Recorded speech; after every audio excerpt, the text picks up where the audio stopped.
All right, guys, welcome back. EYL. This is EYL Sports Edition. Yeah. Something that definitely looking forward to for a long time. So I'm glad we got a chance to make this happen. So I'm the kind of person, I'm on Instagram all day, every day, and I find a variety of different things. So I found Lethal Shooter a couple years ago, I think. I don't even know how I originally found you, but I seen this dude doing trick shots off of rims with nails on Popping it. basketballs. Yeah. Like, I'm like, yo, this is crazy. So I was following his journey. The athletic part is dope. We're going to talk about that. But what I really, took was just the marketing and the business side of it. I'm like, oh, this is dope. This is somebody that's actually building a brand for himself on social media, using his talent and just creating a buzz. He's training celebrities, Lil Yachty. No, I mean, not just training them, but turning them into ball players. Like, right. I saw Drake. Some of them is. We saw Drake before he met you. Yeah. It was a lot different. Yeah, it was. Yeah. You got a lot to do with I guess his championships in his own house. He won a lot of chips in that house. Yeah. So you've turned into a celebrity trainer. You got a documentary out. Like I said, you work with a bunch of entertainers. You flew overseas a variety of different times. You give speeches. So this is a dope conversation from the athletic standpoint, but also from the business standpoint and the branding standpoint. So I'm sure a lot of people will gain a lot of value from this. So first and foremost, thank you for joining us. Appreciate it. Thank you for having me, man. It's a pleasure to have you here. Yep. Is Chris Matthews or is it Lethal Shooter? Chris Matthews, Coach Chris Matthews, Lethal Shooter, both. Perfect. So let's talk about how this starts. So you're from District of Columbia, right? Shout out to DC, and you faced adversity early, right? I believe both of your parents passed away. No, my biological. I didn't grow up with my biological parents. My biological mom is still alive. Okay. And then this turns into a basketball journey. So because during that time, 90s, DC crazy. A lot of people fell victim, went to jail. I'm sure a lot of your friends that you grew up with went to jail dead or just didn't make it out. How were you able to navigate that at such a young age, facing adversity, and then end up on the basketball route? Yeah, just long story short, I didn't grow up with my biological parents. My cousins, they took me out of a home. There was stuff going on in the house that I shouldn't have been around as a young man. You know what I mean? So when my cousin took me out of that home, a lot of people know I grew up in D.C., but I grew up in the roughest neighborhoods. I grew up around Langdon Park. I grew up around Kennedy. I grew up around Bennett Park. But every situation where it's housing authority, if that makes sense. So projects. Yeah, basically in Washington, D.C. So I feel like those type of situations molded me for all the tough things that I had to go through in life. I feel like I'm not trying to say I want people to grow up in those type of situations, but I do think it molds you for life if you use it for the right advantage. And I feel like all the situations that I've been in, I've been saved by basketball. Like I said in my documentary, if it wasn't for basketball, I would have been in trouble because the stuff that I was into, I'm not saying it was cool, but it's what I had to do to survive. So I was very good at handling myself in situations that I needed to handle myself because how I was taught by different family members, if that makes sense. But the thing about my other friends and my other family members, they didn't have basketball as an outlet to leave for AAU or go to college and do certain stuff. So they're already around the way. So that's why a lot of my friends did die and a lot of my friends are in jail and a lot of my family members are in jail or just getting out of jail because the law that Obama passed a few years back. So it's just to see everything that's happening right now is definitely a dream come true because I definitely could have fell victim to my circumstances. Yeah. So I mean, the dream initially, I'm sure, was to make it to the NBA. Right. You got out of high school, go to college, St. Bonaventure. What high school did you go to? I went to National Christian Academy. Was it DeMatha? No, I went to National Christian. That's where Dante went to. He did. That's in Maryland. What's his last name? Dante Taylor. Yeah, I know Dante. He went to Pittsburgh. Yeah, I know Dante. Okay, wow. Yeah, I know him. Yeah. I mean, we didn't play together, but I know him. Yeah. Wow. That's crazy. Yeah. So, I mean, the dream was to go to the NBA, but it got deferred, obviously. During that process of going through your collegiate career, what happened there, right? Because at a certain point, you realize, like, the NBA is probably not going to be for me. Yeah. Maybe it's due to injuries. Maybe it's like, you know what? I'm not the star of this team. But what's this like for you at this time? Yeah, just basically out of high school, and shout out to the New York players. You know, Jesse Sapp was my point guard. Sapp, he was my point guard. He was my point guard at National Christian, and he's kind of the reason why I was breaking all those high school records. So shout out to him. But long story short, you know, coming out of college, you know, my senior year, I was #1 in Atlantic 10 in threes made. I was top 7 in the nation in threes made. And I really thought I was going to make it to the NBA, but I didn't make it. But the one thing that my stepfather, which is my dad, that, you know, always taught me is, you know, the main goal is to be the first person in our family to get a diploma. So that was my biggest accomplishment. That was like making the NBA, because I wanted to try to break like that generational curse, if that makes sense. So long story short, when I didn't make the NBA, it's not like I was just like depressed, if that makes sense. So I'll just go overseas. I mean, was I hurt a little bit? Yes, but I was like, I'll just go overseas. So I went to France, I got hurt. I went to China, got hurt. Went to Russia, got hurt. Went to South America, got hurt. But I'm still chasing this goal, because you know we from, like, you gotta make it, man. You neighborhood superstar. Can't come back home and not do yeah. So, you know, I played in the G League. I wasn't patient. My coaches told me, don't leave for Mexico because Blake Ahern's gonna get a call up in a few. But I'm like, man, I'm about to get this money. You know what I mean? So I went to go play in Mexico. As soon as I left, Blake Ahern gets a call up. You know what I mean? So I just feel like all those learning curves and all those failures and all those injuries definitely mold me to understand in life you got to be patient. And at first, I wasn't as patient, you know what I mean? Because I just wanted stuff so fast. And the one thing everybody has to understand about life, especially if you want to be successful, when you do fail and when adversity does hit, you got to like log it in the back of your head and use it for the next situation, if that makes sense. Like a good situation is like, I remember the first time I came to New York, I wasn't moving right. And I feel like, hold up, I might get robbed. So I saw how the dude was moving. So now when I come to New York, I know how to move. Right. So long story short, you got to use every situation for your next situation. So every situation I use to fail, I've never made that mistake twice, ever. Like never again. And that's why I feel like I am where I am today, because failure has molded me. So the overseas, anybody that's played ball, you know, the overseas grind is a tough grind. Yeah. It's like you're away from your family. You go into a lot of different leagues every year. It's a different country. Yeah. A lot of times you're not even making that much money. Yeah. And it's something that it burns a lot of people out. And, you know, it's kind of like a lot of people don't really ever find their path in life. Because like you come home, you're like in your 30s. You never really worked a job. You don't have a family.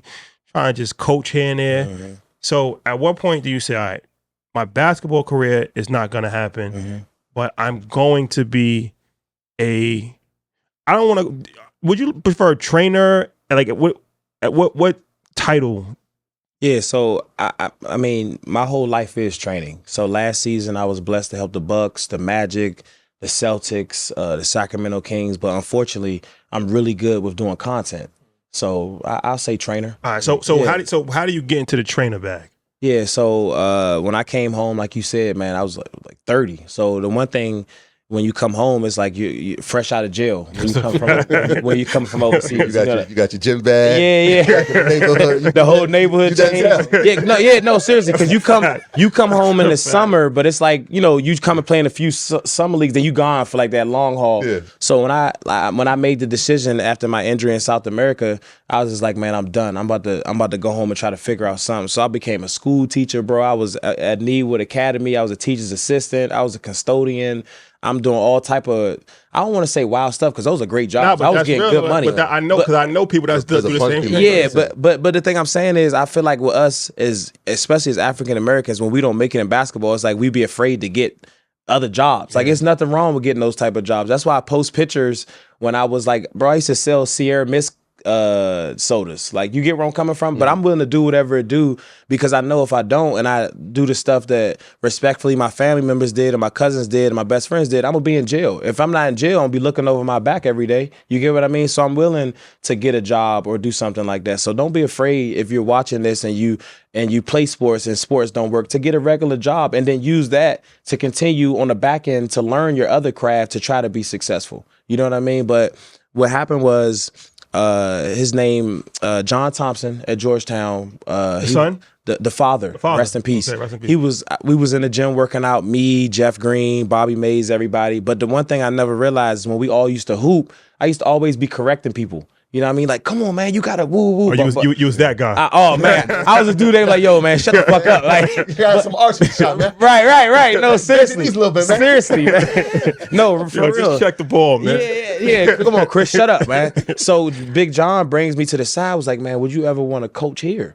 And I was like, man, I'm trying to make it back overseas. I ain't trying to coach in no Georgetown, but not realizing like, damn, now that I got older, I might have should have took that job. So long story short, he said, look, you might not want to work here, but can you just help LJ peak before he goes to USA? It was like USA 17s. Mm-hmm. I was like, man, I mean, how much y'all gonna pay me? He's like, we ain't gonna pay you nothing. I just want you to help him. I'm like, all right, I help him. So I help LJ. He goes to play for USA and kills it. So Big John, when I came back to hoop again, he was like, man, LJ shot the best he's ever shot. But I'm still like, yeah, all right, Big John, get out of here. So I go keep trying to play again. It don't work. And then Kevin Seraphin reaches out to me and was like, yo, the New York Knicks want Big Phil. Was he the GM? He was the head coach. The head coach. At this time, he was the GM. Yeah, so I came to New York. Phil Jackson. I met with. Forgive you, Phil. I'm a Bulls guy. We forgive you. Yeah. So I met with Kevin's team. I moved to Paris. I started helping him, and his team in Europe was like, we've never seen a coach like you before and how he's shooting. But still, I mean, I'm still in my beginning stages, so I'm like, yeah, whatever, man. I'm in Paris. Like, I like, you know what I mean? I ain't really. I'm a trainer right now, but I still might try to go back to be a player, you know. And then that's when Dwight Howard hit me up to help him with free throws. So I asked Kevin, I was like, yo, because I'm a loyal guy. So like if I'm with you and me and you are somewhere and another guy wants to intertwine within that schedule, I say, hey man, is it cool if I go work with blah, blah, blah for like maybe a week and come back? And, oh yeah, go ahead. So Kevin was like, yo, go help Dwight. So when I went to Dwight for free throws. In Orlando? For the Hawks. Okay. Yeah, so the Hawks brought me in. Shout out to that staff as well. So when I helped him the first 2 days, he was like, man, like we've never seen a coach like you before. Can you stay for the whole summer? So I hit Kevin Seraphin back and was like, yo, bro, like they want me to stay for the whole summer. He's like, bro, that's a dream come true if a team wants you to help a player for a whole summer. So I was in Atlanta, and then from there, man, it was like, God is good. Like I started helping so many other teams that year. Like OKC brought me in, different teams was bringing me in. So when they were bringing you in to work with the whole team or just one player? Individually. Yeah. So like it's like a private contractor. So, you know, when you're not on staff and you come in to help people, you're basically like brought in to hire for that one person or two, because there are teams that I've helped more than 2 players before. So when his percentage starts increasing, they're like, who's the guy that's doing it? Yeah, exactly. Yeah. So you're a mentor, right? Right. I want to go back a little bit because before you were a mentor, you had a mentor. Right. I told you I'm a Bulls guy. Right. Let's talk about one of the greatest shooters ever. Right. Craig Hodges. Right, yeah. Talk about the role he played in your development. Yeah, so I was overseas, you know, man, you know, it's that rough, man. It's just, man, I'm barely making money at the time, and coach showed me on the bench, but he watched a lot of film. So when we played his team, I didn't play that game, and he came to me and was like, yo, Christmas time, just have your bags packed, be ready, because I'm going to trade for you. And respectfully, at that time, I knew Craig Hodges, but I didn't know Craig Hodges. I'm like, this old man tripping, man. Fuck out of here. You know what I'm talking about, though? When Christmas hit and we played his team, the owner of the team called my phone, was like, yo, you've been traded for a first-round draft pick and money. Coach Craig team wants you. So I was like, oh, damn, this dude's really serious. So when we played that team, I went back with his team, and then that next day he put me in the gym. He was like, this is the stuff that I think you're doing wrong, and I think this is how, because I'm not really the best dribbler, but shooting-wise, I can score like 50 easy with the right system, if that makes sense. Mm-hmm. So he put me in a triangle system in different areas to score with my footwork and making read, because I'm really good at reading fast. So like if something is happening over here, in my brain, I can see how the defender did something and look there and know where the other guy's going to be if it's a system. Mm-hmm. So he took the time to do that, and that's when I started breaking all these records overseas, bro. It's games where I got on film, bro. I scored like 22 in a row. It's because of how he was molding me. And then when I did my history, of course, prior when I started learning from, I'm like, damn, this dude helped Kobe for all those years. This dude was on the team. Of course, I knew he was on the team with Michael Jordan. Right. But when he was shooting, even at the age he's at right now, I was like, damn, this dude, like, he's amazing. Yeah. And not just with basketball, but in life. You know, the one thing that Craig told me about life, you know, to use basketball, but don't let basketball use you. And to have him as somebody that I can just call and do stuff and just talk about life, you know, it's a dream come true to have him ever meet him, because even his attention to detail helped me become the trainer I am today. What's going on, y'all? That's right. The biggest event in business is upon us. Invest Fest 2023 is here, August 25th through the 27th, Atlanta, Georgia. Y'all know who's coming, but bigger than that, Shawty, tell them what they're going to learn. Yes, you will learn about AI. You will learn about crypto. You will learn about stocks. You will learn about real estate. You will learn about merchandise. You will learn about everything you need to know to be a successful entrepreneur and investor. And you will learn from some of the most successful people in the world, billionaires like Robert Smith, billionaires like Michael Novogratz, and so much more. We have Rich Paul, we have Steve Harvey, we have Tabiti Stevens, we have the master investor himself, we have 19 Keys. The list goes on. This is going to be an event that you cannot afford to miss. That's right. So head over to investfest.com and get your tickets right now. So in shooting, it's a couple things. You want to keep your elbow in, you want to follow through, you want to hold it. You want to, get your legs. What do you teach that is so different that like drastically would improve somebody's shot? I wouldn't say, everything is so different. I don't really agree with the elbow in, because if you look at all the top shooters, like Ray Allen, is his elbow in? His elbow's out. I feel like just do what's comfortable for you.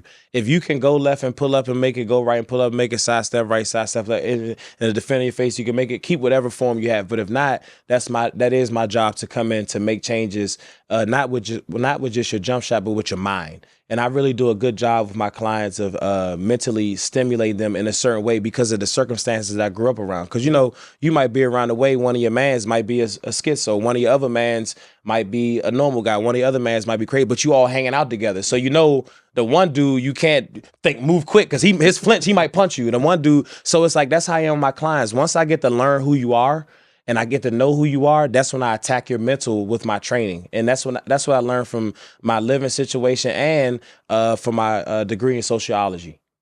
So, all right. So back to the NBA thing. So you're working with Dwight Howard, and now you're like an independent contractor, just working with individual players.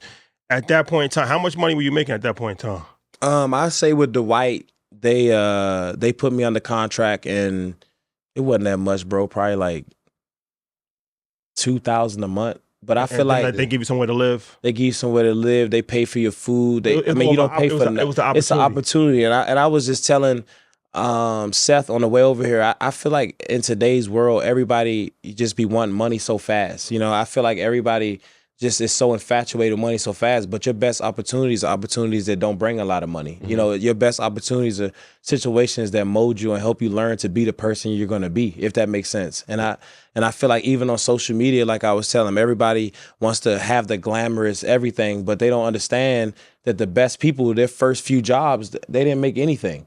You know what I mean? So I really take pride in, just sacrificing with a lot with that. So the results is what's going to change the trajectory, right? So after he starts performing, is it another NBA team or another NBA athlete that changes the way that you're doing business now? Now you have an idea of like, you know what?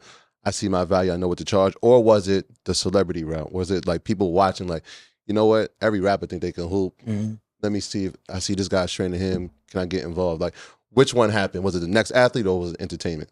Well, I really just started training entertainers just a few years ago. Okay. So that's more like, my spare time. That's something, it's not like. That's your main thing. That's not my main thing. Yeah. Like my main thing is helping Jaylen Brown, Kentavious Caldwell-Pope, Michael Porter Jr., Bobby Portis. You know what I mean? Like that's what my life is devoted to. And now, if I train an artist, don't get it messed up. I'm gonna train you like you're getting ready for the finals, but I'm not watching film on you like I spend like I do with my clients. I'm watching hours and hours of film so we can be prepared. And that's the one thing I think people don't know about me. Like they'll see me like last week I trained Peso. He has the number one song in the world right now. Yeah. They'll think like that's my man. I know him. We cool, but like I'm not watching film on him to train him. When we get in the gym, it's more like we get in a connection to see who each other are, and I'm gonna help you with your jump shot. You know what I mean? Mm-hmm. So I really want people to really understand my life is devoted to helping my NBA, WNBA, and grassroots players take their game to the next level. But it is great marketing. It is good marketing. And so at what point do you really hit your stride on like that social media aspect of it? Because you've carved a niche out for yourself to shoot these unbelievable shots, right? Training celebrities, right. And it's a whole vibe, and that gets a lot of attention. So, at some point, I'm assuming you thought about this and like, how can I separate myself from every other trainer? Yeah, so like but if you look at everybody, look at Marvin Gaye, look at Kanye, look at who do you look up to? Like who's the celebrity you look up to? I admire Jay.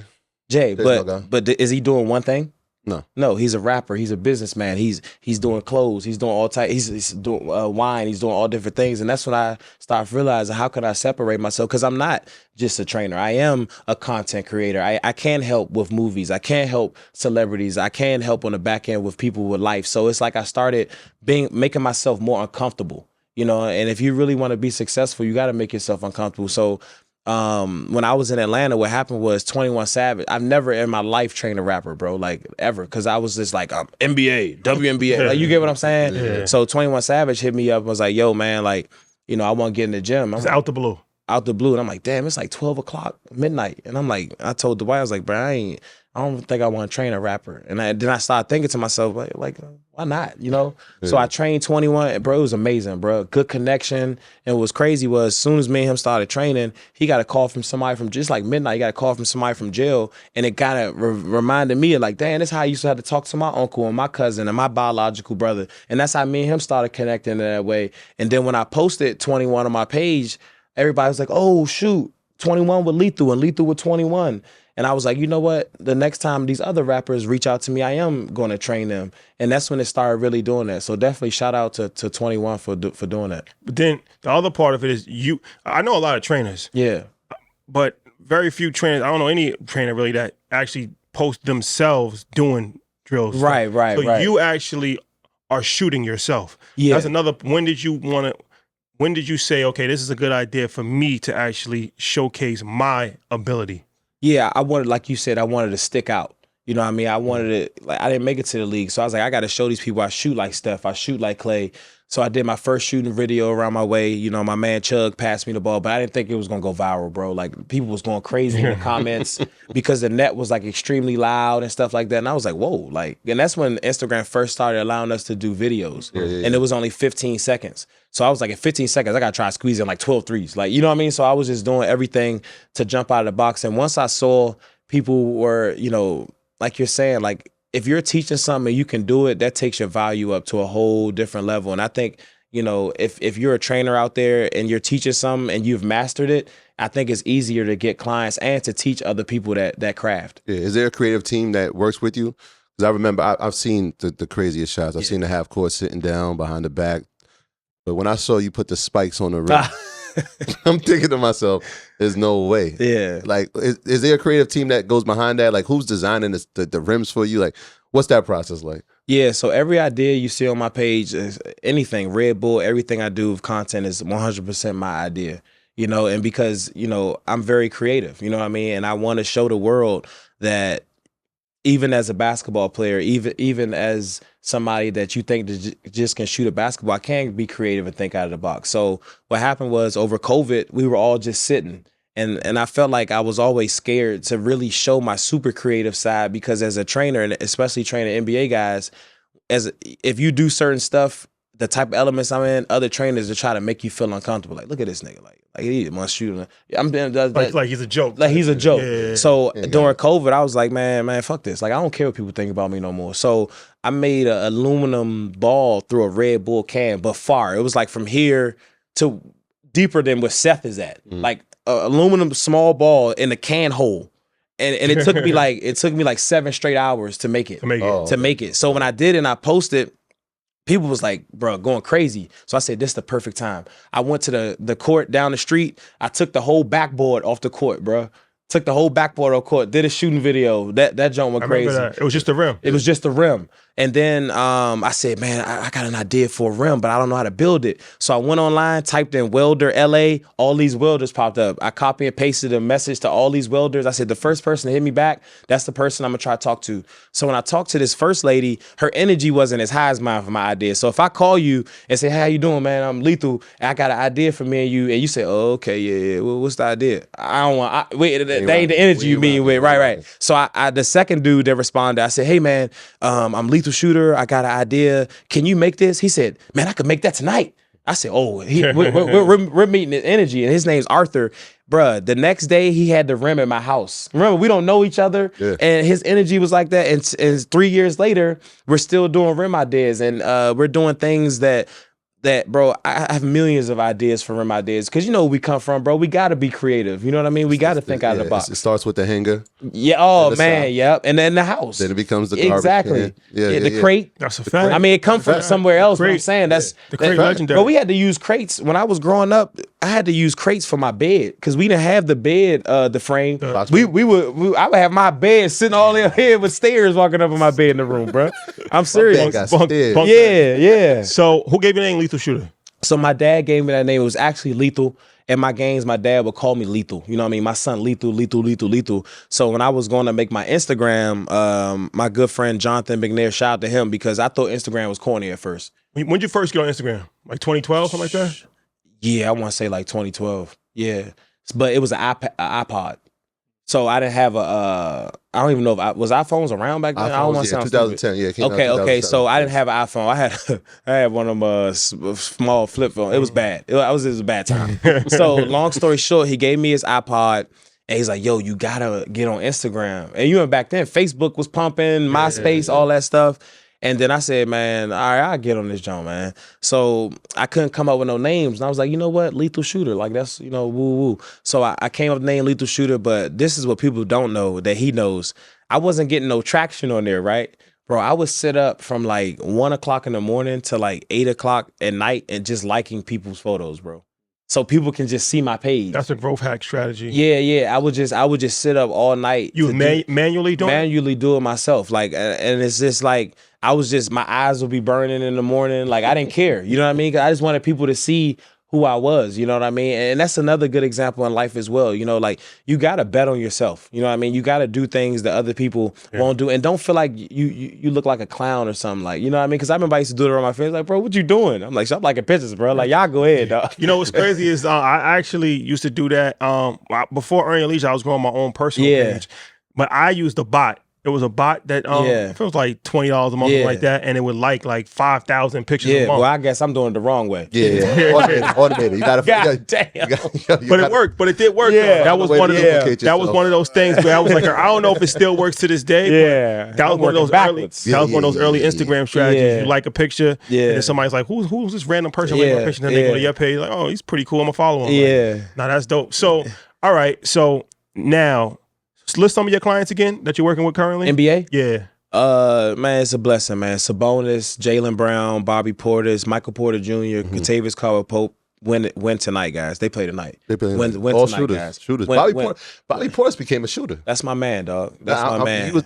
Bulls drafted him. Yeah. We couldn't sign him. He went to Milwaukee, and now he's knocking down threes. It's a blessing, man. Go ahead. No, you go. I mean, it's a lot. Grayson Allen. It's a lot of guys, man. So now you are just getting these players on your own individual. You're not working with NBA teams anymore, no, right? Yeah. So the way it works is like when you go into, even if you help a player, once you go inside that organization, you're a part of the team, if that makes sense. So like a good example is like this year I had Cole Anthony. You know, he's a New York guy. Yeah. So when I go in there and I go into Orlando and they allow me to come into their franchise and that gym to train, I become a representation of that franchise. Okay. That's why when I'm in there, you know, I got my shirt tucked in. Am I on that staff? No.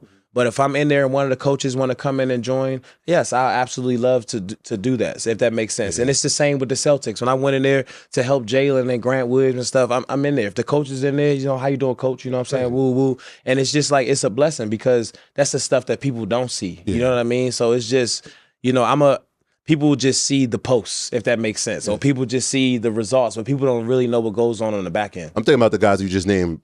Bobby Portis, I remember him at Arkansas. Yeah. Wasn't a three-point shooter. Yeah. And now you just said Grant Williams. Yeah. I remember him at Tennessee. He was a bruiser. Yeah, watching him on the Celtics. Yeah. He has a three-point shot. Yeah. When you walk into these buildings, and I'm sure the players know who you are they looking at it like, yeah, I can shoot better than him? Oh man, I know he. I mean, he could. Let's put it to the test right now. Like they challenge you when you get in there. Yeah. So 2 weeks ago, I'm gonna tell you what happened 2 weeks ago. This dude's crazy, dog. Yeah. So the Nuggets was playing the Lakers at home, and me and Michael Porter was in the gym till like 11 o'clock, right? So don't forget, I had to train him for like an hour and a half. So I'm like tired. You know what I mean? Michael Porter talking about, let's play a game. Who get the first two in a row? I'm like, bro, I just trained you for an hour and a half. So shout out to Michael Porter. He beat me. You know what I mean? But when he beat me, I didn't hear the end of it. You know what I mean? But all jokes aside, I love shooting against my clients and having a good time, because it just shows you that they believe in my shot. They know I could shoot, and that's why I attacked the world record last year. If you saw it, it was on ESPN. Like with Red Bull, they did a good job of letting me express my shooting abilities, and Craig played a huge part in that, by the way, because he taught me a few things that I needed to do to break the world record, and I did that to show people. It was his record. Yep. I love shooting on little cans. I love shooting through straws, but like when you shooting on the real rim, that's what it really is, because people don't know what I've really done. You know what I mean? So that's why I broke that world record, so people can know like I'm a legit shooter. Then another criticism, people online, there's always critics online. Right. Another criticism, well, he could shoot in the drill, but he can't shoot in the game. Right. What's your thoughts on people when they say that? Yeah, so that's good. That's good, and that's about life. Usually, when people criticize others, that mean they can't do what they're trying to do with their life. It's a reason why in high school, like I said, with Jesse and them, I was nominated for the McDonald's All-American game. You know what I mean? I was top 3 in all of DMV and shooting guards. Like, you don't just, I'm not doing that. People, I'm coming down the court. You're like, yo, go knock it down. You're not defending me. I don't go to the Pac-10 for no reason. Did I play a lot in the Pac-10? No, but that's the development that I needed. But you don't go to the Pac-10 back then, not being able to play basketball, and then go to the Atlantic 10 and finish first in Atlantic 10 when they got players like Deontay Christmas and different guys that's playing in that league. And if I couldn't shoot with a defender in my face, how would I play overseas? How would I do everything that I've done? How would I have broken all these barriers? So it's more just, whenever you're doing something positive, you're always going to have people saying something negative, and you have to learn how to master to block out the negativity. And I think I really mastered that, especially like when grown men walk up to me, like, I don't give a hell, but it's like, man, you can't really shoot in real life. But it's like, I guess everything that I've done is green screen. Like, you get where I'm coming from? Like, like I'll do a video. Like, did you see the video of me laying on the ground? Yes. Making shots. People say, oh, that's green screen. Like, I'm about the green screen. Like, I don't got time for that, bro. I don't even got the money for that. So it's just like, bro, like, but that means you're doing something right, bro. Yeah, you must be ill with it. Yeah, that means you're doing, if you don't have people talking negative about you, you're not doing what you're supposed to do. But that's why only the select few can be real big in life, because if you can't take negativity, you won't be great. When I think about the greatest shooter, Steph Curry, I wonder your perception of it, right? You're coming up in a time, he's drafted in 2009, you're going through the collegiate process. His impact on basketball, right? Because when there was a time when it was like, obviously had the crossover, everybody wanted to do that.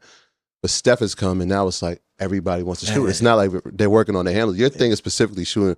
I wonder what your thoughts on his impact, and have you ever shot against him? Yeah, so I haven't shot against Steph. He's a good friend of mine. I feel like, and I always say this, I feel like if it wasn't for Steph and Klay Thompson, I probably wouldn't have the brand I have today.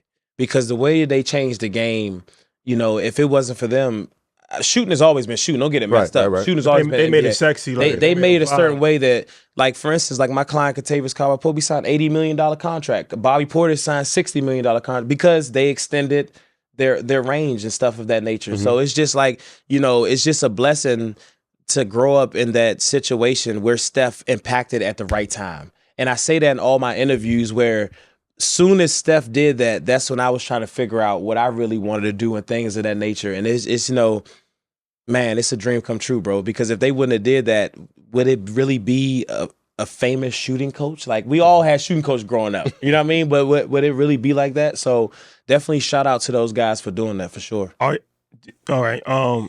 Do you only train on shooting? Yeah, so the one thing I don't do, not saying other trainers do that, I'm not trying to dominate your whole training session. So you have a lot of trainers, they want to be a weight coach, they want to be a dribbling coach, they want to cut your grass, wash your car, and help you with your jump shot. My only job is to help you with shooting. So let's do Bobby Portis. Yeah. When Bobby Portis hired me 3 years ago, and I still train him to this day, when I went into the gym, he had 2 other coaches in there. And their other coaches handle footwork, handle all that stuff. My job is for shooting, okay? So when I went in there, they said, listen, bro, we've been watching you. We need your help, man. We need to break down this guy's jump shot. So when I broke down his jump shot, when it's time to do dribbling drills, it's not my job to do that. But anything he does to shoot out of those dribbling drills, that now it's time for me to come in. Because the one thing I am really good at is, if it's something off the dribble, I know how to get to a quicker rhythm. I know how to do the stuff really, really fast to stimulate the person to have a good rhythm, if that makes sense. So all right, advice for trainers coming up, or just trainers in general. Yeah. You think that they should just focus on one area? Like Shamgar is a dribbling coach, you a shooting coach. because most trainers do everything. Right. Do you think that that's a mistake, them trying to do everything? Well, that's a good example. You use a prime example that he's considered, one of the top dribbling coaches in the world, and he's sitting on a Mavs bench, and this guy has his own shoe. So the thing I'm saying is he's not out there trying to teach people shooting, no disrespect. He's not out there trying to put people in the weight room. He's teaching people ball handling. So the thing I'm saying is absolutely, if you're a trainer watching this, whatever God-given talent that he gave you, master that to teach it to other people, and then the world's going to recognize that. But if you can teach other things, teach that. But don't be such in a rush to try to teach other things, because once you show you can teach one thing and people start doing it really good, then that's when other people are going to want to hire you. Yeah, so when the lethal shooter, obviously you had the skill, you were teaching it, but when does it become a brand? When do other people start looking at it and saying, we need to bring this guy in? So examples like a Red Bull, how did they get involved in saying we need to have that talent on our roster? I'll say about 4 years ago. So 4 years ago, God is good, bro. Like Red Bull, Nike, Jordan Brand, all these major companies, the NBA. Like, I've never played in the NBA, bro. They got me at the NBA draft on the stage. We saw you at the All-Star game. Yeah, it is. But the thing I'm saying is, it just shows you, bro, like what me and you spoke about, like if you're consistent, you're going to get everything you want in life. You know what I mean? So when these brands was reaching out to me, it was just like, dang, me? And then I started realizing that, yes, you deserve this. You went through all this for this moment. You didn't make it to the NBA, but your brand now is just like an NBA player. But that's what happens when you are consistent, bro. And that's why I try to tell people where I'm from, yeah, bro, you're a rapper, but you didn't make it as high as Meek Mill's. But why not just start a school and teach people how to rap or teach people how to use the keys or so? I don't know. But I'm just saying, like, there's other ways around to do other stuff. You know what I mean? So it's just... To have these brands believe in me, bro, it's a dream come true. I wouldn't even have a documentary if it wasn't for Red Bull. You know what I mean? I got my own Jordan shoe. You know what I mean? True. So, well, you're the only trainer with Jordan Brand, right? No, I'm the only trainer with my own shoe. With your own shoe? Yeah. With Jordan Brand? With Jordan Brand. That's God, man. Talk about that. And I'm the only trainer that has a jump shot in NBA 2K, man. Because they consider me like an NBA guy. You know what I mean? But when Jordan Brand reached out to me, they was like, how you feel about a shoe? And I was like, for me? Yeah. And I was like, hell yeah. So I was like, all right, well, we're going to think about it. So I get a email like, yo, we got a conference call because you got to go through Oregon and, everything's in Oregon. Yeah. So they reached out, we do everything, and then Jumpman LA was like, yo, this is going to be the design. And I looked at it, I was like, damn, like, this is amazing, man. Like, can I get it tomorrow? So they was like, nah, you get it in like 10 months. You can't tell anybody. And, man, it was a dream come true, bro. A dream come true. So you said you got a jump shot in 2K. Yeah. But you recently just signed a deal with PlayStation. Man, this is not just like 2K the game, like Sony's PlayStation. Yeah, man. What was that deal like? Like how does that look? Because I've never seen somebody sign to the actual company itself. Yeah, so they reached out to me like a year ago as well, saying they've been watching me and they want to figure out ways to help me, intertwine within the company. And they had actually me and Jalen do a collab All-Star Weekend. And then they got to see me, just who I am as a person, if that makes sense. And once they saw that, they reached out again. It was like, how would you feel being up under the company? And I was like, I mean, yeah, I've been playing PlayStation my whole life. You know what I mean? So, man, I can't even explain how I feel, man. It's just a dream. So are we thinking maybe like a game or like what? I mean, we got some good stuff coming out soon. Definitely in the next, in the next 3 months, definitely stay tuned, man. And then you're going to see, man, it's a dream come true, bro. So how do you, at this point, your people are reaching out to you as far as your clients? Yeah, so the way... do you recruit people or do people reach out to you? Yeah, I don't really recruit people at all.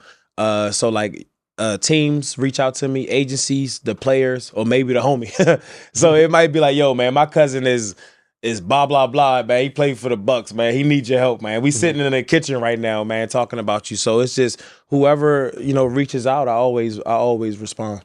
And only NBA players you're working with? So, that's I'm glad you asked me that. Because, like, you'll have people like, oh, man, Lethal, you don't got time for the kids and stuff like that. I do a lot of kid groups. I do a lot of stuff in the community. I do a lot of big things. But when it comes to soul training right now, I have to just do professionals, if that makes sense. Yeah. So I'm doing NBA, WNBA, and I God is good as well. I'm signed with Nike EYBL as one of their trainers as well. So I just came back 3 days ago from top 100, where I have to help all those kids and stuff like that. So it's just basically that eats up so much of my time. So when I do kids, it has to be a big group. Like for instance, in LA in 2 weeks, I'm partnering with a youth program where it's going to be 500 kids in there. I'm going to hang out there for the day. And last time I was in New York, I was with the PA. I forgot the name of the gym, but it was like 600 kids in there through 5-star. And I'm in there hanging out all day, eating lunch with the kids.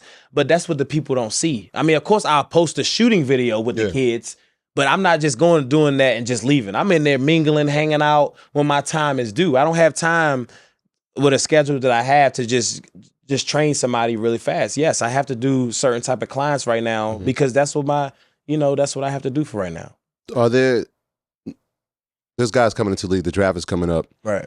Are there agents that are looking at you to help their clients get into the league, right? Because I know you work with professionals that are there, but I'm looking at this draft class, and one of the things, some of the knocks be like, you know what, he doesn't have range. That's huge. Are there agents that are looking at you to say, help my guy get into the league?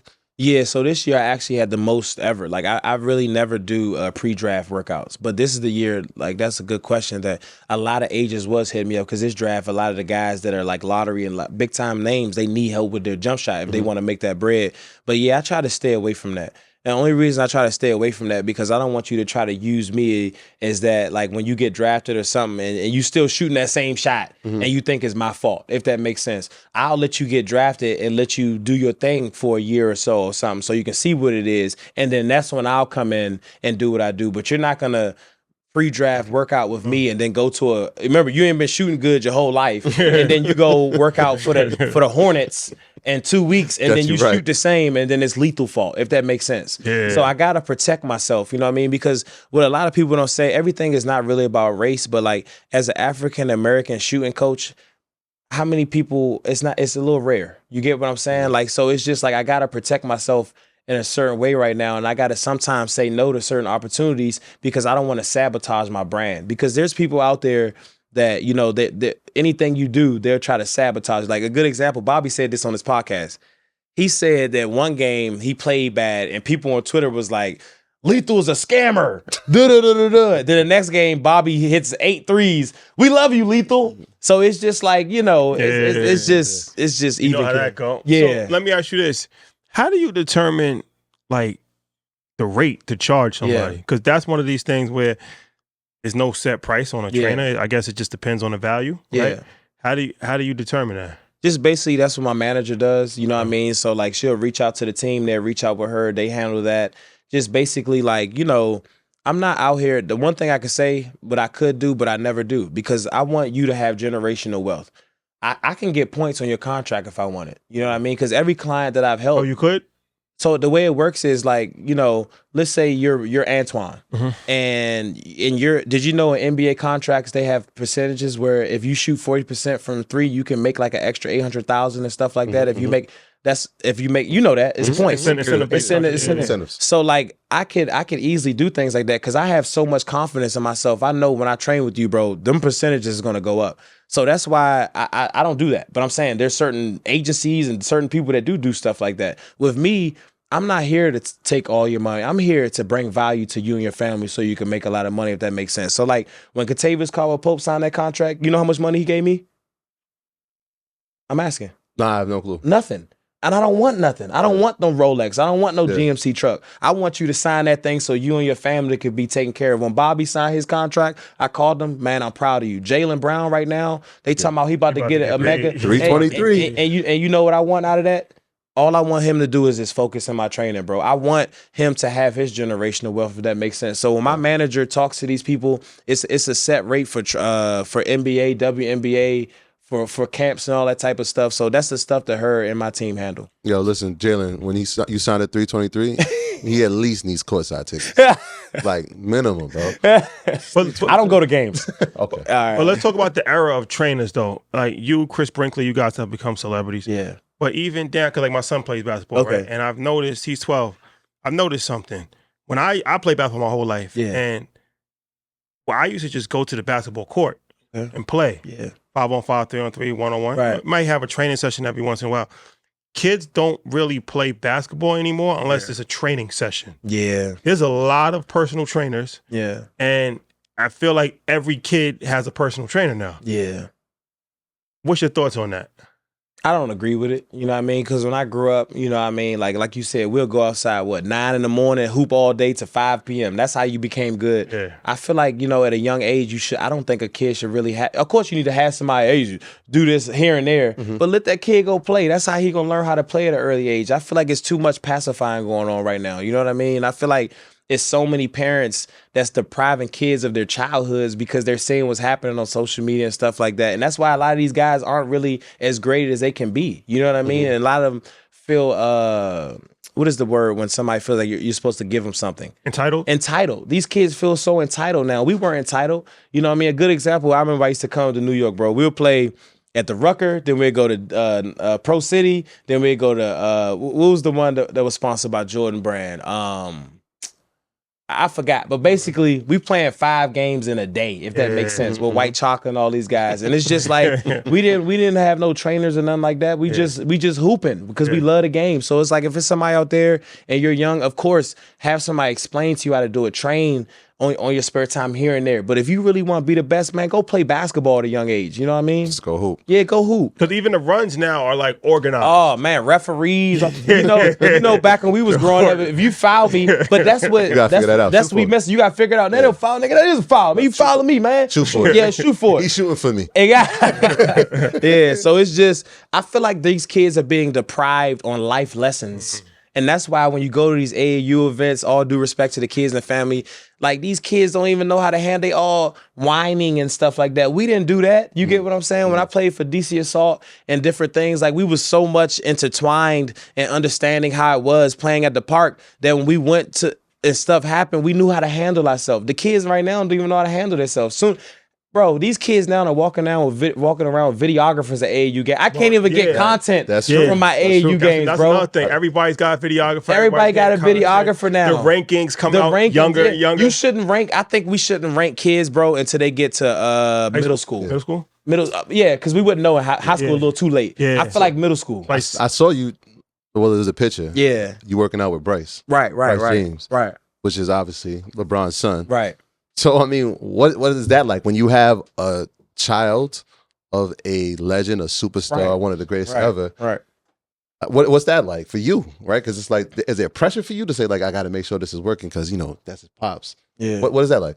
Well, you know, the blessing is to help Nike and Jordan Brand. I am around a lot of top kids. Right. So there's no pressure for me. You know, what I do, I have a lot of confidence in. So, you know, at that camp, it was a lot of kids that are great. It's just Bryce's father is LeBron James. Right. Just like Melo's son was there, you know, just like other legends kids are hooping, like, you know, Big Zach Randolph, I train his daughter. You know what I mean? Yeah, she's very, very great. You know what I mean? And she's a dog. I love her. Yeah. You know what I mean? But long story short, not to disrespect the LeBron or anybody, but it's not like nothing. I don't look at him as LeBron's son. I look at him as another young man that I need to help take to the next level. So when I'm talking to him, I'm not talking to him or a different person because you are somebody of that stature. I'm looking at you as a young man that I want to help take your jump shot to the next level, if that makes sense. Jump shot, bro. Yeah. When you said you don't go to games, but I know you watch games. Yeah. You ever watching games and somebody's struggling, like, yo, damn, he really need to reach out. Yeah, you really need to reach out. So, I wish he would reach out so I could help him. Yeah, so I'll go to games here and there, Yeah. but I can't go watch my cards play because it gives me anxiety. Because I can't really be myself. Because like at the game, like when I went to one of Sabonis games, he did good. He had like 20 and 20, but he could have had like 32 and 25. So when he do certain stuff at the games, you know, I want to be like, God damn, but I can't do that because I'm lethal shooter. So I got to sit there with my polo on and just be like, just chilling. So I'd rather watch from the TV because I'm ready to snap. You're like the boxing trainer watching the fighter. Yes.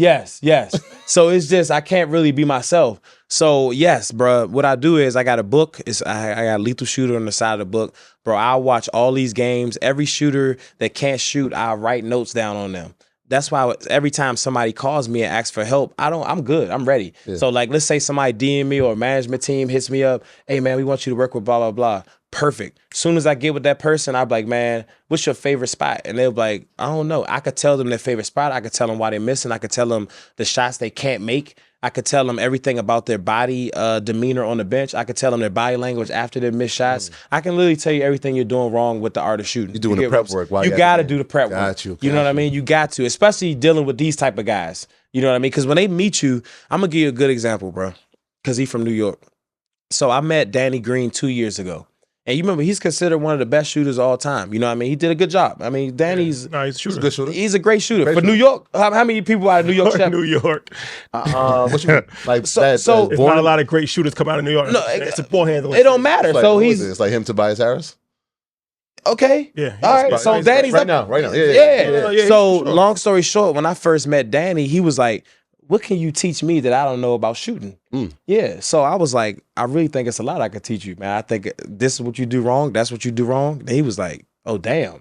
So when he came to the Sixers, that was the highest three-point percentage he ever shot in his career from the corner, because that was the biggest thing we was working on, because the year prior that I wasn't with him, the Lakers, he didn't do it the way he really wanted to do it. But we built a relationship that what people don't know is in the finals, we were talking on the phone. But I wasn't really being able to touch him the way I could. So I trained him one time for the Lakers, but that's not enough with the art of shooting. That's not enough. So we would have phone calls. And then we started training when he was with the Sixers. That's when everything started coming back. But that's another prime example where players are like, how can you really help me? And that's a good example, because a lot of elite shooters who hire me when I do help them, they always say that, like, what can you teach me that I don't know? And if Steph Curry, if Tiger Woods have coaches, all of us can have coaches, because they're the best. So your demand on your time, right? Because you're training different players in different parts of the country. Like you said, I mean, if you get one session in with a person, that's not really going to change everything. How do you structure this? Is it like a package where, like, I got to see you 2 times in a week or 6 times over the course of a month? Like, how do you do that? Yes, you got to be very consistent in the summertime. It has to be over at least 25 workouts. 25. You know what I mean? If each player, it doesn't matter how it happens, but it needs to be at least 25 workouts, just so it, because the thing about muscle memory is, and it's about repetition. You know what I mean? Like, if you don't do something consistently, you're not with that person that's teaching you how to do it. Like, if you train with me in the summer 3 times and you think the first game of the NBA season you're gonna be shooting great, no. That's why it's a lot of people that I've actually trained that I never posted. Because, you're not a representation of me if you only train for me 1 or twice. You're a representation of me when we train multiple times, and that's when I post the shooting videos and stuff like that of that nature. So do you have? Because I used to go to IMG Academy, right? Yeah. So I'm sure you know about IMG. Yeah. So the trainer there, his name was Joe Abunassar. Okay. I think they got Impact now in Vegas, but all the NBA players used to go to IMG to train. Are they all coming to you? They all coming to you? No. So I travel as well. You travel? Yeah. But that makes it harder though, right? It does make it hard. But the reason why I do that, so just so everybody can know too, I can if I want it, I could easily be a millionaire. Because all I would have to do is build a gym, if I let every single NBA player that reached out to me train with me, I will make tons of money. But the thing is, since I'm a shooting coach and my brand is where it's at, if an NBA player comes to my gym, does an Insta story, what are everybody gonna say? Oh, blah, blah, blah with Lethal. But they don't know that might have been 1 or 2 workouts. Now that gets out, now what happens is when in the middle of the season, his shooting percentage is a certain way. Whose fault is it? It's Lethal's fault. Yours. So that's why with my brand, I can't bring in all these NBA guys, because I'm teaching one premium thing, if that makes sense. You get where I'm coming from? And that's why I don't cheat people even with my youth camps. So like when you see my personal camps, I do small camps so all the kids can touch me and understand and get the understand the art of shooting. I don't do big, massive camps for myself, because I'm not going to be to give everybody the same attention. I want to do camps to give everybody the same attention. That's why every camp that I do is really, really small, because I really want to help them people. Not saying there's nothing wrong with the other camps that other people are doing, but if I really wanted to do the quick get money schemes, I could easily do that. Okay. So you never want to have a facility where it's just everybody just comes, even if it's I have a facility right now. Okay. But the thing is, the way you explained it, which is done, it's so many people. When I'm teaching the art of shooting, bro, and the energy that I'm giving to a client, it's impossible for me to try to train five NBA guys. You like to do one person at a time? I like to probably in a day, the most I'll push myself is probably 2 NBA players in a day. In a whole entire day? Yeah, because the energy that I'm giving that person, I don't want it to be other trainers. Back to back. I want it to be myself. How long is the workout itself? it would probably be an hour and a half, and I feel like you ain't listening. I'm gonna push you to you like and I don't get paid overtime. So it was a good example. Let's do Cole Anthony because he's from New York. Yeah. It was one time he was in the workout, he wasn't getting the footwork that I needed to understand to his step back. So after the hour and a half is up, that's the hour and a half he paid for. We stayed in the gym, bro, for like 3.5 hours. But the one thing to understand is I'm not about to charge you double. I just want you to understand what I'm looking for. So now what that does is I'm not waiting, oh shit, now I got blah, blah, blah next. I need to hurry up and get Cole out, if that makes sense. Yeah. So I just like to have my day open because I really want this person to understand what I'm looking for. You know what I mean? But if I want it, I get it. trust me, bro, I can get about 7 in a day and make some great money doing that. But you think it'll compromise the integrity of what you're doing? Yeah, man, because I just want that person to know. And that's why if you notice with my content, it's not saying it all the trainers need to do this, but I don't have a lot of people in my workouts and stuff like that. It's me, and I might have somebody rebound, but I'm checking the guy, I'm doing everything. So do you ever train 2 people at one time? The only time I do that is when they have to understand the same exact task. I can't train you two together if your footwork's off and his arm is off, because now if you do something, I'm watching him, you're doing the same thing wrong over and over and over, if that makes sense. Yeah. Now, if both of you guys have the same issues, I can train both of you guys together. You know, and I find that weird sometimes too when you'll have a guard and a center and all these guys training in one group doing the same moves. It don't even make sense. Like a good example is I trained Grayson Allen and Bobby Portis. You know how many times they've trained together? During the season? During the season. I trained both of them the whole season. How many times do you think they trained together in the same gym? Never? Probably, Never. They're doing two different things. Yeah. But now if I wanted to do it quick and to knock them out quick, I'll do it that way when I go to Milwaukee. Just get a 2-for-1 Man, payment. do a 2-for-1. Let me get this quick bam. I go back to my room, get something good to eat. You know what I'm saying? We keep bringing up Milwaukee. Grayson's in Milwaukee. Yeah. Bobby's in Milwaukee. Yeah. We know the biggest star in Milwaukee is Giannis. I'm thinking from a business standpoint, if I'm the Bucks, right? Yeah. If I've seen the work that you've done with Bobby, and I've seen what you've done with Grayson, and I know the one thing that's stopping this guy from potentially being, I mean, he's probably top 3 in the league now, is his jump shot. Yeah. Is the 3-point shot. Yeah. Why are we not reaching out? Yeah, well, the good thing about life is, you know, if they're not reaching out, if they are reaching out, when the time does come, I'm going to be ready. Yeah. You know what I mean? So, like, you know, you have to wait on others. You know what I mean? And I'm prepared to take on any task. I'm prepared to take on anybody that you name. How big is the lethal shooter notebook on Giannis? It's not really that big. You know what I mean? It's not really that much. You know what I mean? It's just the repetitions that's needed. You know, a good example, once again, let's use Grayson and Cole. Do they both jump high? Oh, no. What? No. Cole, jump high. Oh, Cole does. Oh, Cole. Grayson Allen don't jump high? And Duke, he used to have some. What? He still got bounce? Bro, come on, Is y'all. he known as a dunker? Bro, Grayson, Google right now. No, he got Grayson, bounce. He got, bro, Duke, he has a quick twitch. Okay. So the thing is, with people with quick twitches like Cole Anthony, Grayson, Russell Westbrook, who else? We know Giannis. We're talking about him. Donovan Mitchell is another one. Donovan Mitchell. Donovan Mitchell does a good job of calming it down, though. Yeah. So it's just different things that people with quick twitches have to learn how to shoot the basketball. So people like Giannis and different people of the nature, it's not hard for me to teach that. I feel like anybody that's shooting the basketball can learn how to properly shoot the basketball. So I want to ask you this. I used to use this machine called the gun. Yeah. How do you feel about that, like technology?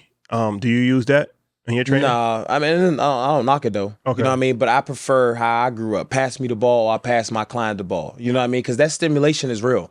You know what I mean? And not saying don't use a gun, don't buy a gun.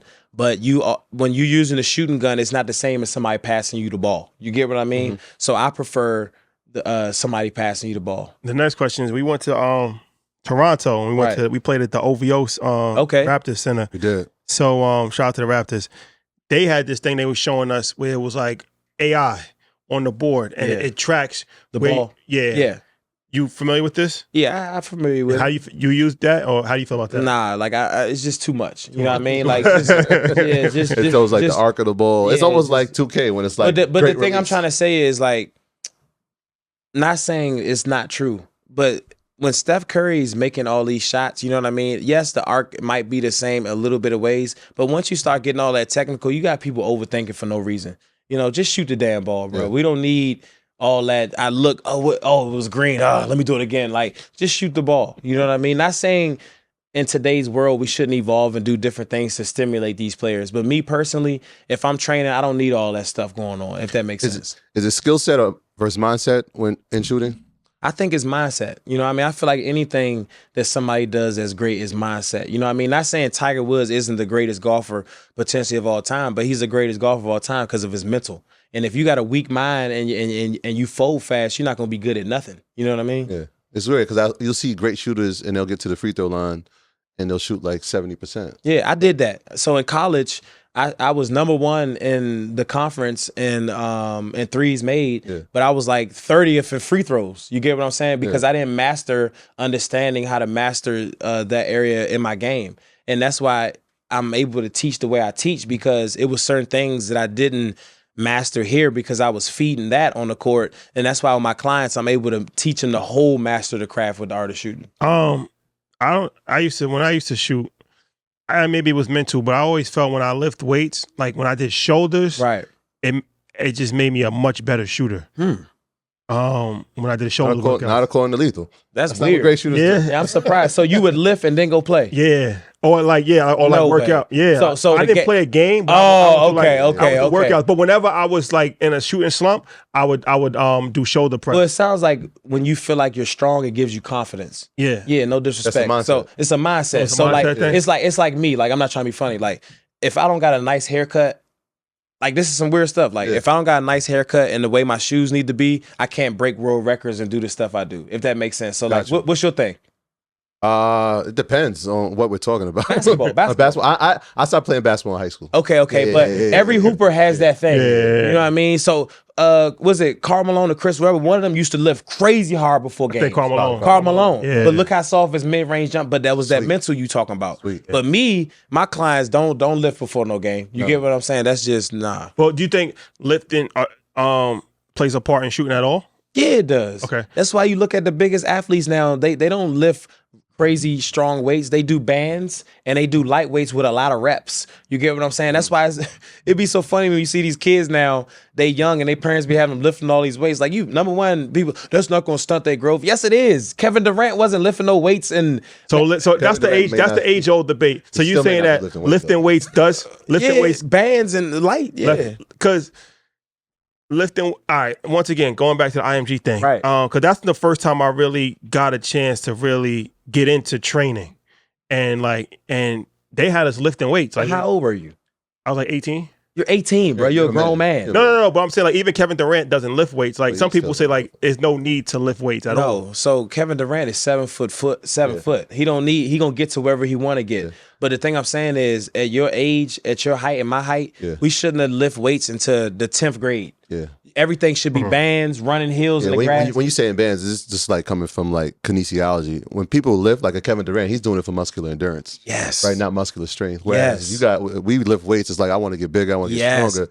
But you really just want to have those muscles have endurance. So like Steph can have that fast switch go back and forth. I think it depends on what kind of player you are. If you're more of a Carlos Boozer. Yeah. He has to lift weights. He's a bully. Because he's a bully. Because of what he's going to be doing in the game. Exactly. But like, even like Russ, we saw him get muscular. Right. But he still has the endurance. Or like Braun.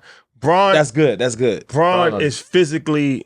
But does he lift strong weights? He doesn't lift strong weights. No. Because he's natural. He's also natural. Okay, let's use somebody else then.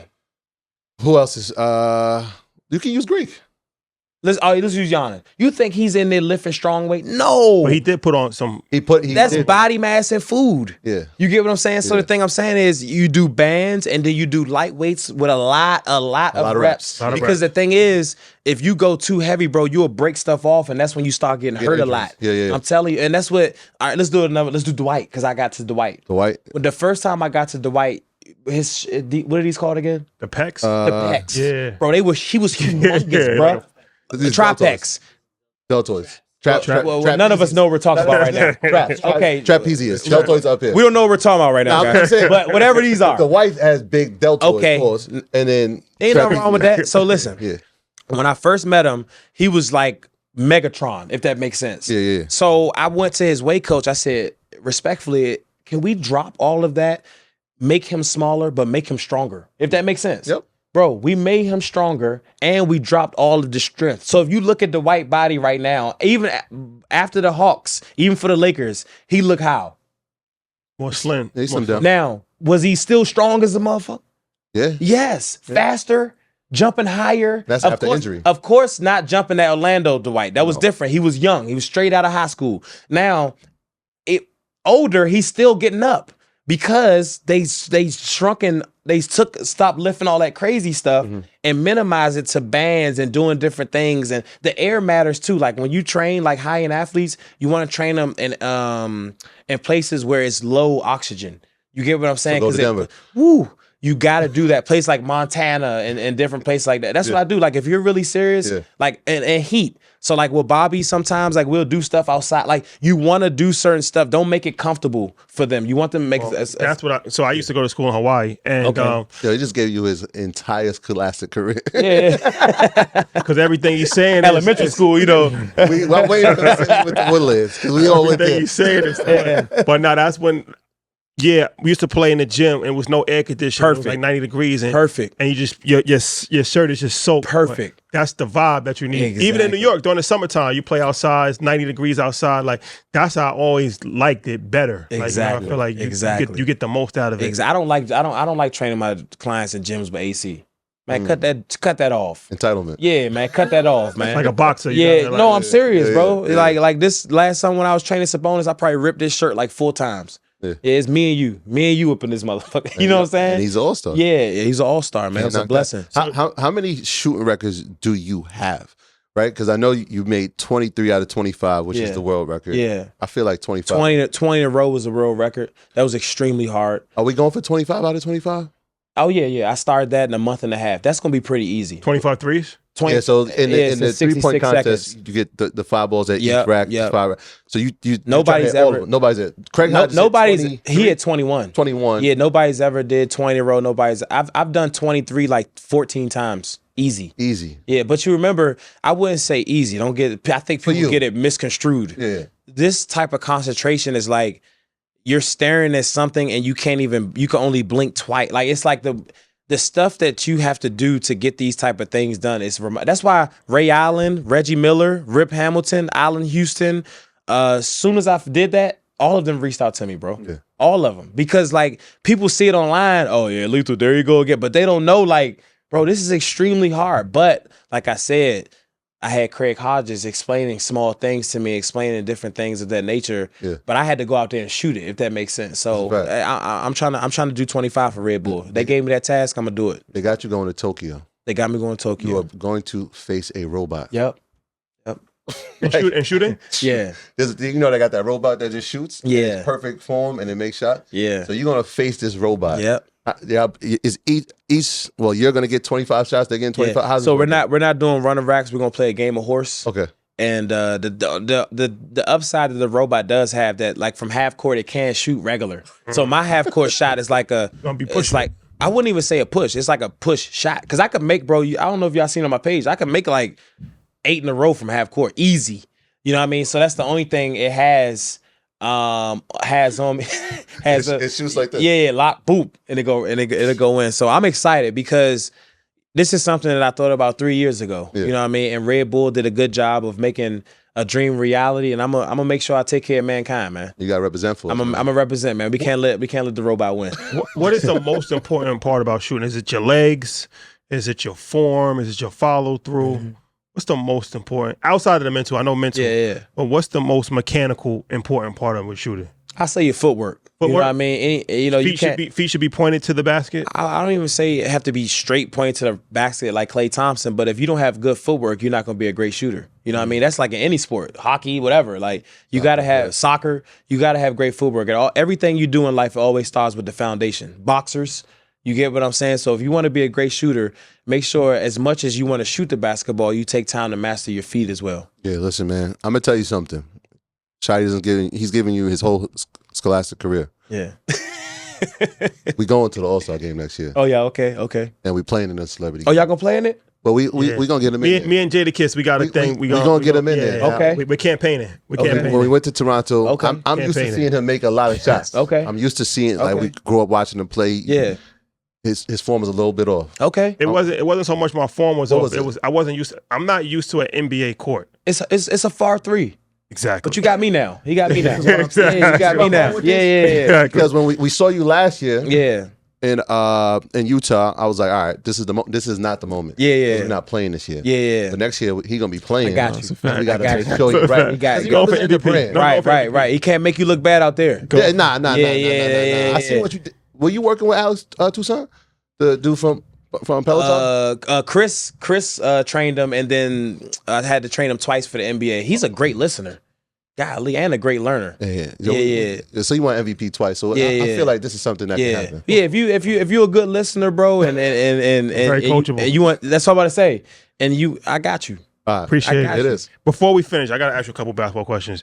Your top 5 DC players, or who's your favorite DC player? Let's just say that. I got somebody I'm thinking, but you said I'm going to go list. So I did this before about a few weeks ago, but I'll say that my favorite player ever to come from DC, you know what I mean? I'll say he don't get enough credit because how social media is, but I really think it's Kevin Durant. Yeah, for sure. Yeah, I think it's Kevin Durant. Oh yeah. Well, you got 4 more? Well, mine's is because I want to hear what he's gonna say. Because there's a guy that I watched growing up. Yeah, he's from that area. Went to DeMatha. Yeah. Well, KD technically is from Maryland. He's Maryland. Yeah. Well, I know it's all DMV. Well, DC does it. It's like it's not really enough. It's DMV. Like it's like PG County, DC. You because know what I mean? DC had a lot of great high school, like the Catholic School League in DC at one point. My favorite player of all time from DC is Victor Page. Victor, he grew up in one of my old neighborhoods. Yeah, Victor Page. I just felt like that wasn't the name I was gonna say.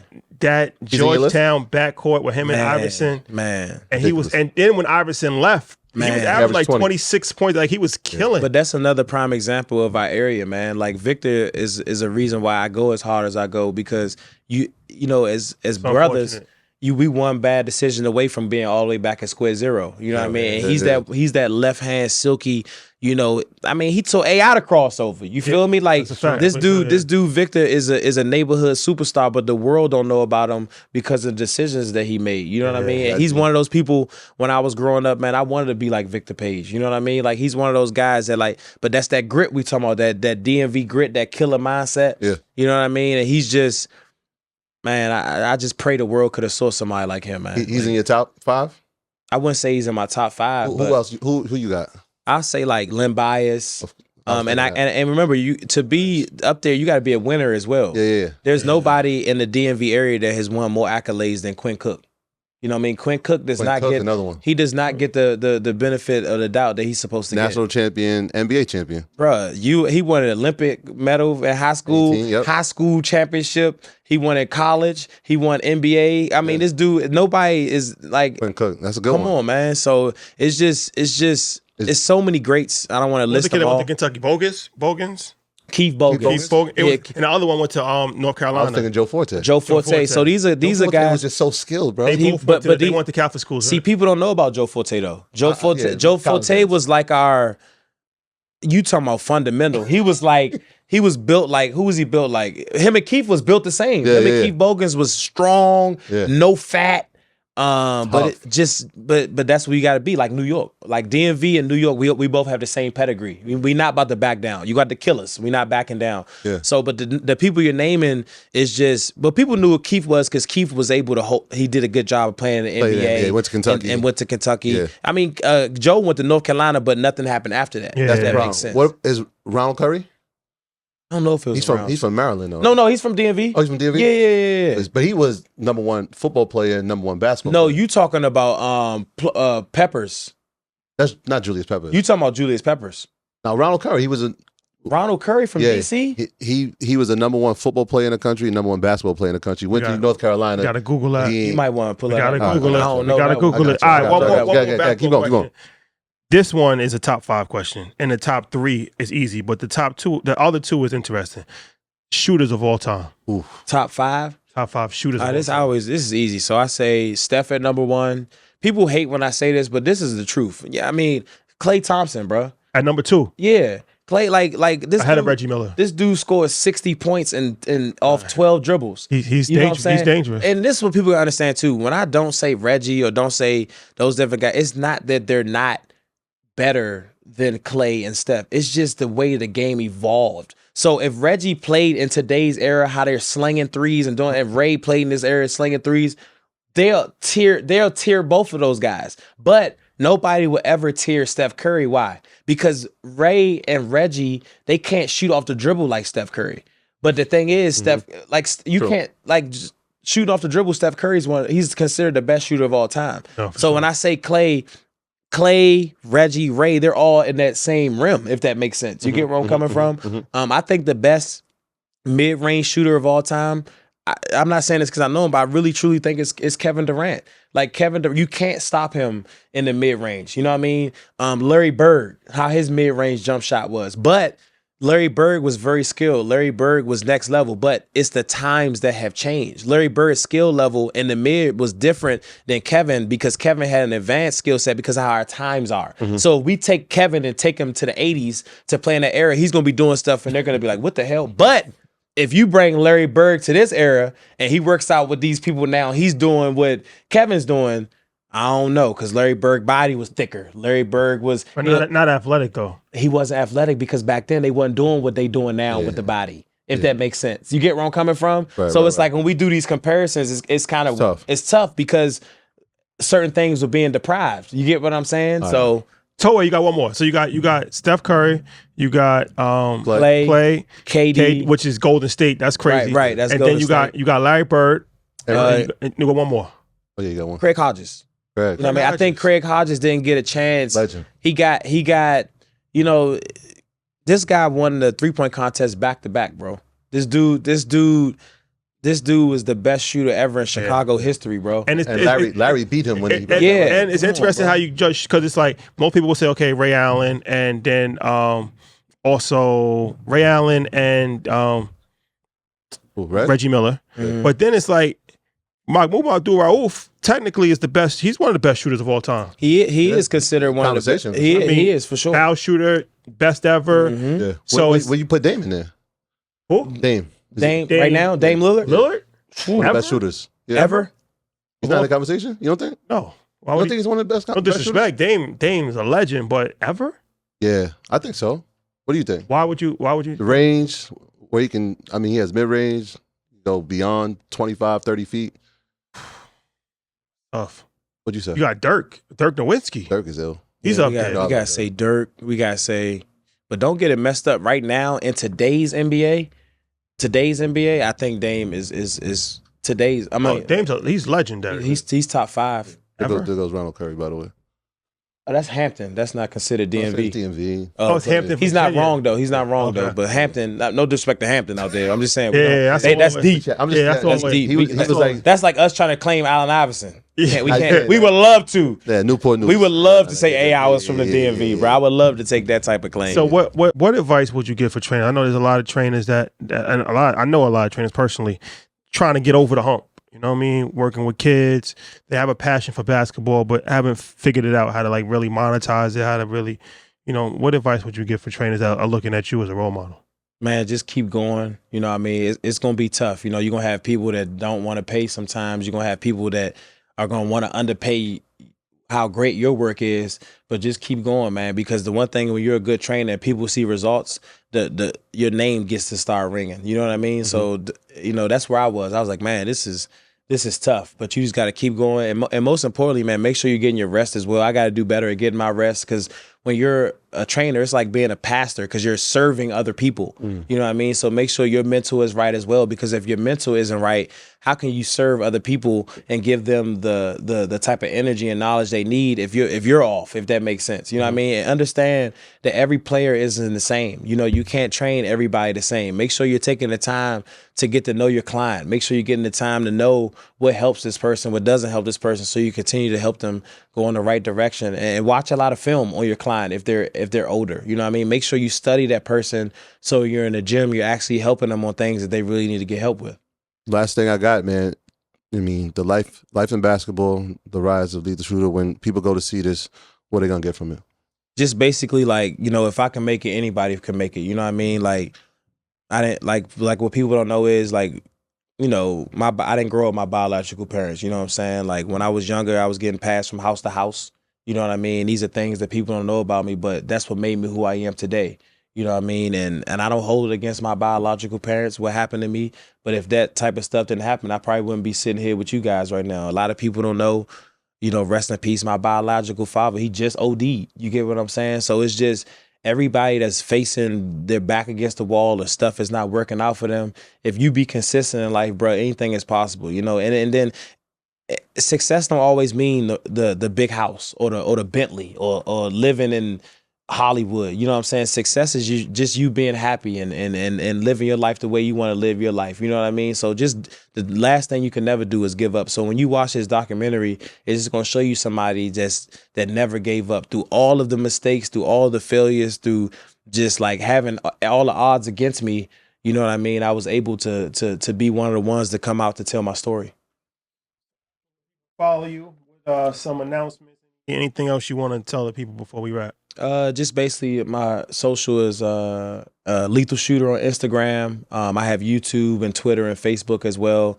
Like you said, my documentary comes out on Tuesday. It's a lot of big things coming out. I got some special projects coming out with Nike and Jordan Brand and NBA 2K and Red Bull. We're doing some special stuff, so definitely look out for those. And I want to say thank you to you guys for having me on here. Appreciate you coming, and it means a lot, you know, especially with the New York culture, because New York, like I said before, man, it definitely molded me. You know, when I was playing overseas, I wouldn't have broke the records that I broke if it wasn't for my one of my teammates. His name's Clink Skills. And when I was playing overseas, one time he came down court and he had a wide open layup, but he threw it back to me like that, and I made the shot, and Coach Craig was like, God damn it. Oh, okay, good shot. But I knew how to already play with New York guards because of Jesse. Yeah. So the one thing that I learned playing with New York guards as a shooter, just always be ready or you're going to get your nose broken. You know what I mean? So I know how many people you guys could probably have on this show, and to have me, man, it means a lot, man. Well, good, man. Keep pushing the culture forward. Yep. And I advise anybody, no matter what you're doing, follow this guy and look what he's doing on social media. The marketing is extremely important for any line of work, especially if you're a trainer. Yep. So thank you for coming. And we're going to get a couple training sessions in. For sure. No, seriously. Yeah, I'm serious. Yeah. But if you trying to make that NBA All-Star for the celebrity one, like you might have to put something out now. Like, you're not working on it. Yeah, okay. You don't try to wait like a month in advance. They make picks early. They make picks early. I know. Yeah. Yes. You're working on it. Yes. Right. Where's it at next year? Minnesota, something like that? Minneapolis?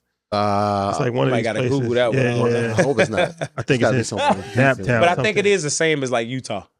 I mean, we love Utah. It's in Indiana. It's in Indiana. Okay. But that's the Hoosier state. Indianapolis? Indianapolis. Yeah. That's a good one. All right. Yeah. So in Naptown, we on our way, man. Thank you guys for rocking with us. We'll see you next week. Peace.